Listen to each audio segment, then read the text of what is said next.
Now, I became interested in the Shakespeare controversy before I even knew there was a controversy. A lot of people deny there is a controversy, but I'm willing to say there is something of a controversy. I became interested in it in the summer between my sophomore and junior years in college.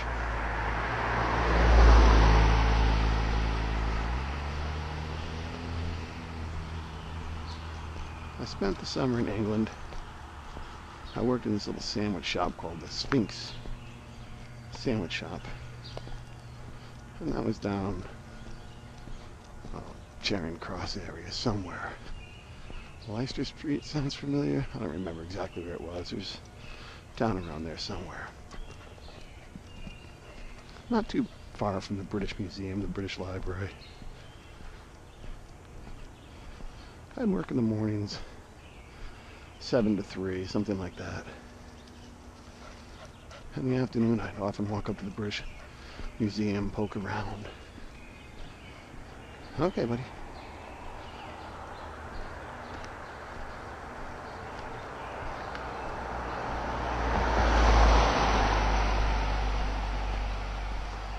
And after a while, I heard that there was a signature of William Shakespeare in the British Library, which is attached to the British Museum. So I went over there, got in line. There was a big glass case, big document. And the document had some kind of tabs hanging off the end of it. Each one of these tabs had a wax seal. And next to one of these tabs, which was kind of like the length of your finger, a little wider. Obviously, it's a little piece of paper or parchment, whatever that document was made out of. And on each one of these tabs was a signature. One of them had a big red arrow next to it, and it said, "Signature of William Shakespeare." I wanted to see that, thought it'd be interesting. So I looked at it, and I thought to myself, what on earth? How could the British Library have made such an obvious mistake? Well, what the heck is this? It just seemed ridiculous to me. Now, why did I react that way? Why did I feel like that? There's just no way that's Shakespeare's signature. Well, because it's the signature of a man who is struggling to write his own name. What I saw was the signature of a man who was barely literate.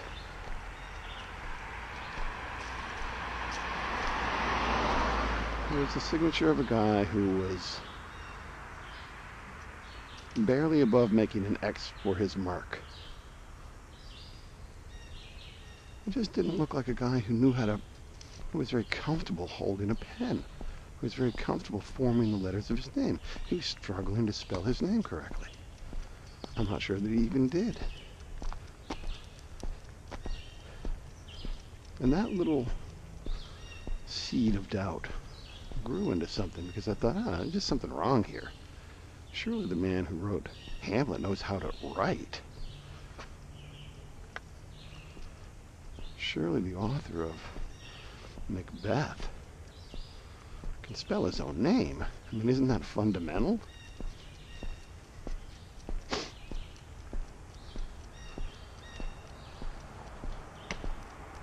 So that little doubt existed for a few years.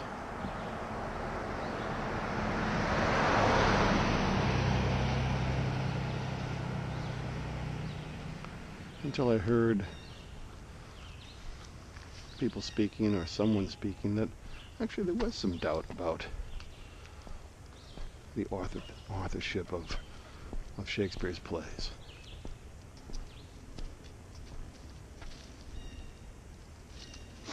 And I started thinking, I'm not all that surprised. There's in my mind, there was already something wrong there.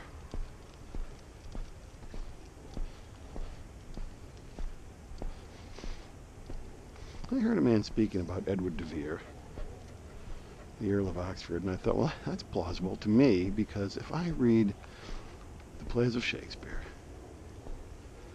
to me they feel like they're written by somebody who is close to the inner circle of power. They clearly have an aristocratic perspective. I don't see how you could doubt that.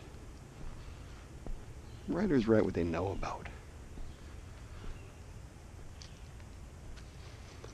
Shakespeare knows about kings and queens. He knows about the court.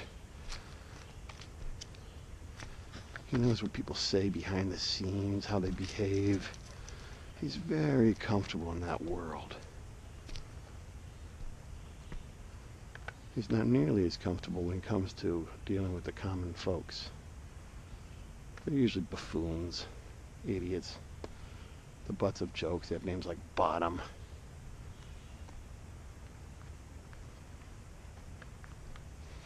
So when I say to myself, yeah, this was written by the Earl of Oxford, Edward de Vere, or somebody similar, that feels better than when I say, yeah, this was written by the glovemaker's son with a 4th grade education and or no education at all. A man whose own children were illiterate. A man who, when he appears in court, doesn't seem to know how old he is. The man from Stratford-on-Avon leaves a lot of doubt. I'll give you a little test if you want. Go try reading a biography of Shakespeare. Just go pick up, there are millions of them. Go pick one up. I read a couple, maybe 20 years ago. It's like reading a biography of Robin Hood. Everything you learn is kind of, well, Shakespeare would have done this. He would have been familiar with that. You'll learn a lot about Stratford-on-Avon, and you'll learn a lot about the time frame, the period. But what you won't learn about are actual facts about William Shakespeare. It's all supposition, kind of a pretend biography where they're presenting things to make them look as factual as possible. But if you really get down to the nitty-gritty, you'll see that it's just based upon a kind of guess.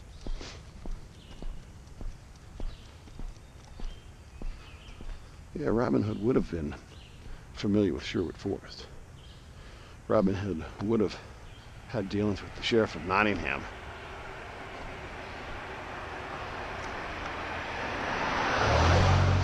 That's pretty much how Shakespeare feels. The raw facts that are indisputable about Shakespeare, well, you could fit him in a thimble.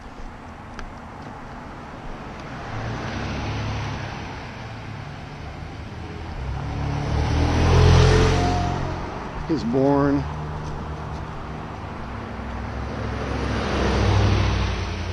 He gets married, has a couple children, appears in court a couple of times. One time he doesn't seem to know how old he is. When he dies, he leaves a will behind it. Never mentions books, plays, drama, literature, never mentions the arts at all. What it does do is it leaves back behind his second best bed to his wife. Not his best bed, his second best bed. Really?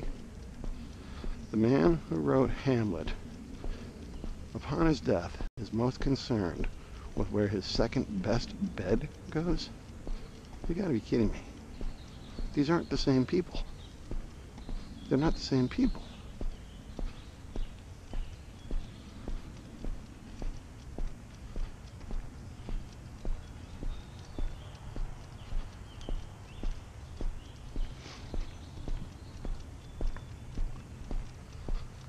The more you learn about Edward de Vere, the more he seems like, yeah, he could be Shakespeare.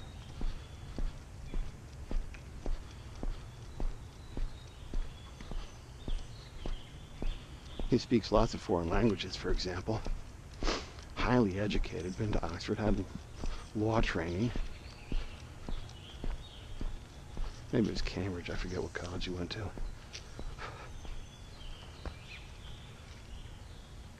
Traveled extensively in Italy. I don't know how many Shakespearean plays were set in Italy. Got to be at least a half dozen, maybe more.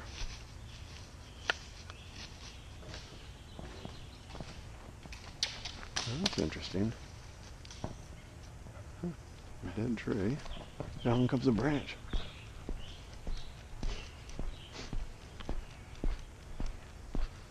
De Vere was known as the Italian Earl because he traveled in Italy and was enamored with the fashion and the customs. He came back and he had all these Italian phrases and clothing that he wore, and they started calling him the Italian Earl. Yeah, I could see that guy writing Romeo and Juliet, Two Gentlemen from Verona, all that stuff. The man from Stratford-on-Avon never left England, as far as anybody can tell. Doesn't speak French. Good portions of Henry V are written in French.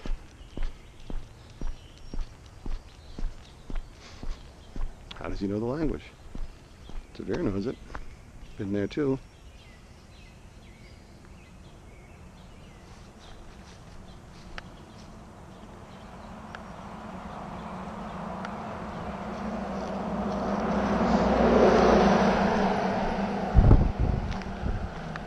Without going into all the details, Hamlet itself has a lot of autobiographical details from De Vere's life. There are all sorts of parallels. The more you know about De Vere and the more you know about Hamlet, the more you say, wow, that's fascinating. De Vere did this, De Vere did that. De Vere knew this guy who's obviously Polonius. De Vere knew this guy who's obviously so-and-so.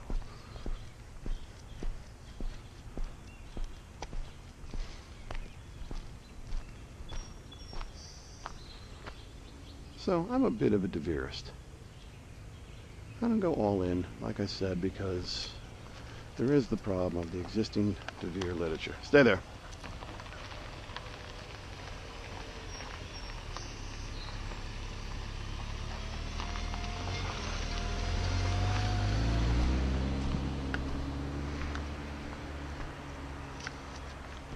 It's not Shakespearean quality.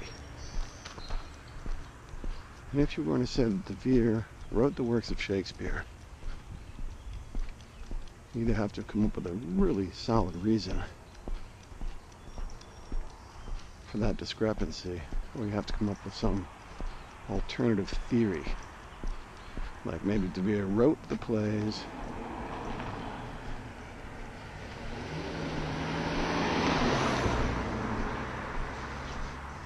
died, and no, we're not going to go on that way. We're going to go this way.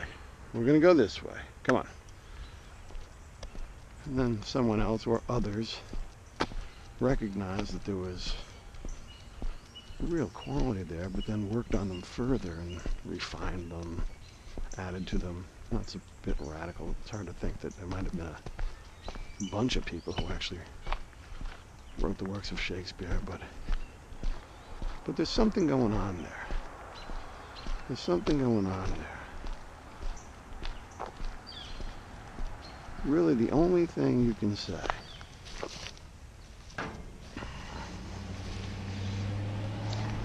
is that whoever wrote the works of Shakespeare was a genius. There's no doubt about that.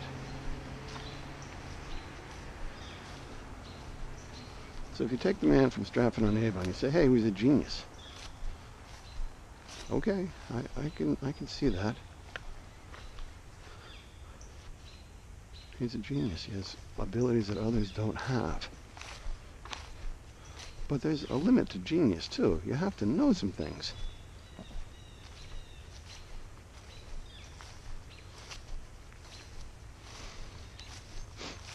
There's genius, and then there's first-hand experience, and there's really no substitute for experience.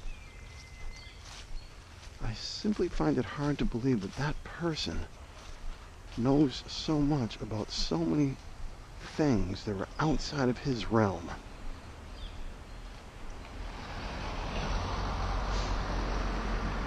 And knows them not as if he studied them, but as if he's the teacher. They're second nature to him. He knows them instinctively, intuitively. He simply does because he's been there.